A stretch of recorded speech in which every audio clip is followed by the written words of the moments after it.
friends, welcome to VVN e-learning classes. Today we are going to discuss the part of grouping of cell. इससे पहले मैंने आपको series grouping of the cells आपको study कराया है, उसके बाद हमने parallel grouping of the cells भी किया था और now we are going to study the mixed grouping of the cell. Okay, तो इस मिक्स्ड ग्रुपिंग में जैसा कि इसका नेम है मिक्स्ड, बेसिकली सीरीज और पैरेलल दोनों को मिक्स किया जाएगा. ओके, तो इस ग्रुपिंग में सीरीज ग्रुपिंग भी रहेगी, पैरेलल ग्रुपिंग भी रहेगी, दोनों कंबाइन होके एक साथ आपके सामने आएंगे.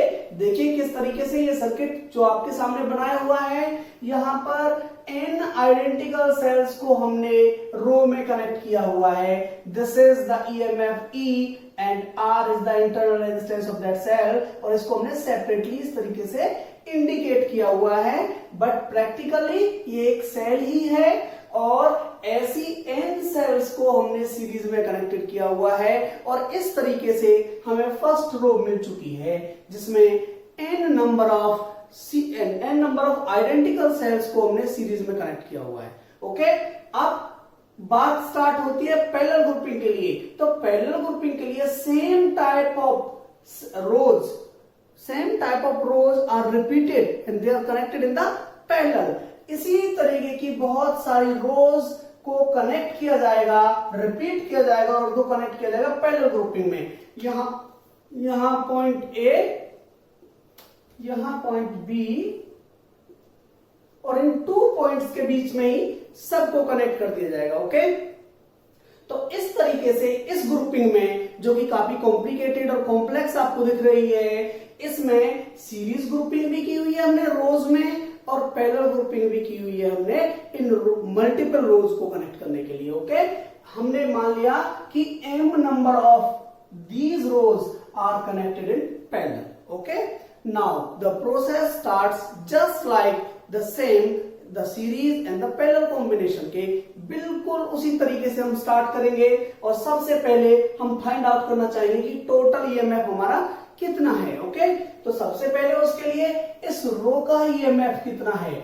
इस रो के अंदर EMF की cells n number of times series में कनेक्टेड की गई है. ओके, तो इसके लिए क्या होगा, E प्लस E कितने टाइम्स होगा, ये n टाइम्स होगा. क्यों होगा n टाइम्स, क्योंकि n सेल्स को हमने इस तरीके से कनेक्ट किया है. और मैंने लास्ट वीडियो में आपको बताया था कि जब भी 2 सेल्स हमारी सीरीज में कनेक्टेड होती हैं तो उनका EMF आपस में क्या हो जाता है, ऐड हो जाता है. ओके, तो इस तरीके से रो का जो EMF निकल के आया दैट इज NE.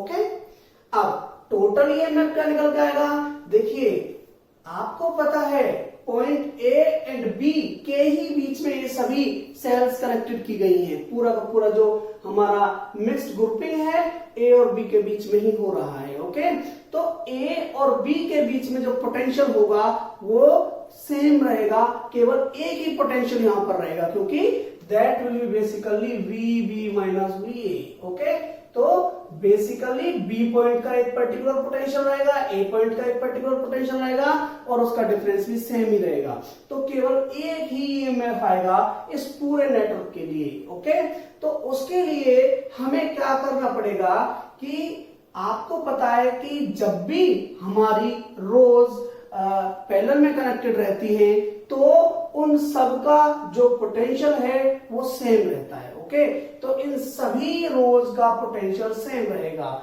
और अगर हम वैसे देखें, सभी रोज में EMF की n सेल कनेक्टेड है.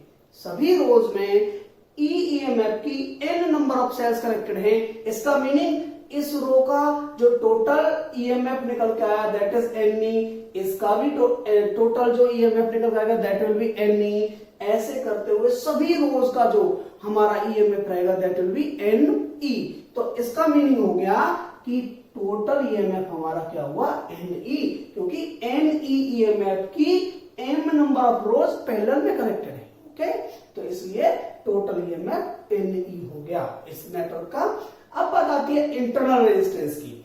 तो सबसे पहले जो हमारे इंटरनल रेजिस्टेंसेज हैं यहाँ पर रोज में वो सीरीज में कनेक्टेड है. ओके, तो इस तरीके से हम कह सकते हैं R प्लस R कितने टाइम्स, n टाइम्स. और इस तरीके से टोटल इंटरनल रेजिस्टेंस जो है that is N R. Okay, एक रो का इंटरनल रेजिस्टेंस जो निकल के आ रहा है total internal resistance that is N R. अब आता है टोटल इंटरनल रेजिस्टेंस मींस इस ए और बी के बीच में प्लस में ये एक्सटर्नल रेजिस्टेंस आर हम ऐड कर दे तो हमारा नहीं, अभी आर नहीं होगा, टोटल इंटरनल रेजिस्टेंस क्या रहा है, तो इस ए और बी के बीच में जो रेजिस्टेंस का नेटवर्क बना हुआ है उसका इक्विवेलेंट रेजिस्टेंस क्या निकल के आएगा। तो हमें पता है एन आर रेजिस्टेंस है इस रो का, एन आर रेजिस्टेंस है इस रो का, इस तरीके की एन रोज हैं इस नेटवर्क के अंदर, तो इसका मीनिंग हो गया कि वो पैरेलल में कनेक्टेड हैं। तो इस तरीके से हम कह सकते हैं कि वन बाई आर एन, क्योंकि ये पैरेलल में कनेक्टेड है, जो लास्ट नेटवर्क है हमारा that is connected in parallel, तो इस तरीके से one by R N. Okay, that is one by N R plus one by N R, और ये कितने टाइम्स रिपीट होगा, एम टाइम्स।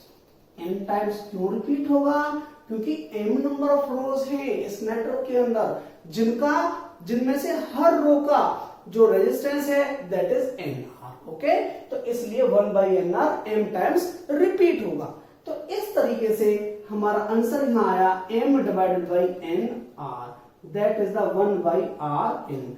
और इस तरीके से हम कह सकते हैं कि total internal resistance is N R divided by N. देखिए this was one by R N and this when we have to find out the Rn only, then it will inverse, that will become nr upon n. Okay, now total resistance, total resistance क्या रहेगा, हमने इस पूरे network का resistance निकाल लिया है और इस नेटवर्क के साथ में एक्सटर्नल रेजिस्टेंस सीरीज में कनेक्टेड है, क्योंकि इस नेटवर्क के बाहर केवल एक ही पाथ है करंट के फ्लो होने के लिए।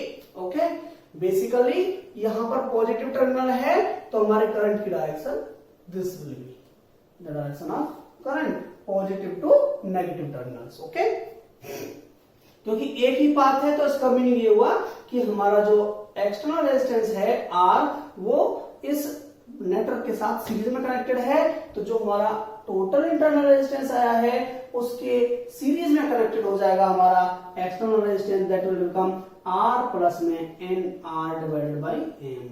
This is the total resistance.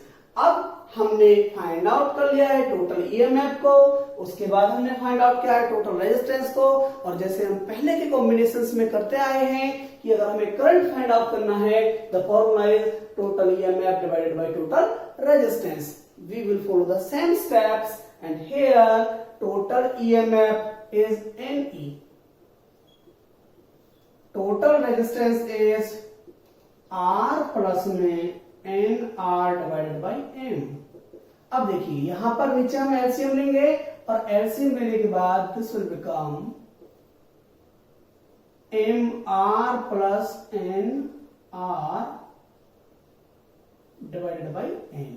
अब ये जो एम है ये कहां चला जाएगा, ऊपर, और इस तरीके से I is equal to M N E divided by M R plus N.